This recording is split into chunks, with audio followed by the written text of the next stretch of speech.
with knives, a man accused of going on a one-man crime spree in Fort Lauderdale, terrorizing nearly a dozen people, including an entire family. He was just saying that, do not move. You could see he was on drugs because he was like looking everywhere like he was lost. Tonight, the man is under arrest and we're speaking to several of his victims.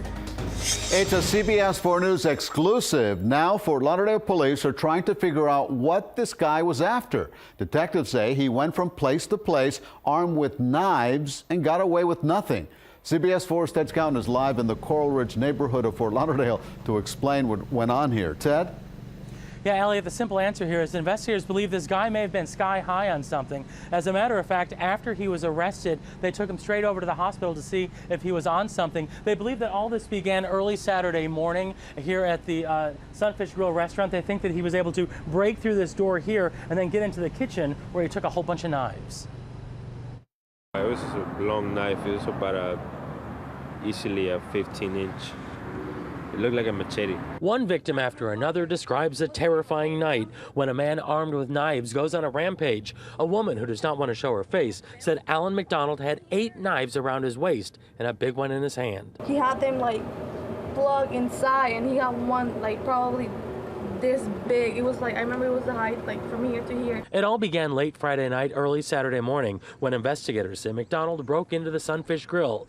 Police say he grabbed a bunch of knives and moved down a few doors to Ceviche by the Sea. He just went inside the restaurant. Chef Carlos Delgado said he was leaving when McDonald ran in the back door. Delgado raced back and yelled for his coworkers to get out. That's when he said McDonald came after him and a coworker. He came out with the knife in his hand, big long knife, and she tried to go in her car, and he got close to her and said, "Give me the keys." Delgado jumped into action. I got his attention and I said, "Hey, what are you gonna do with that knife?"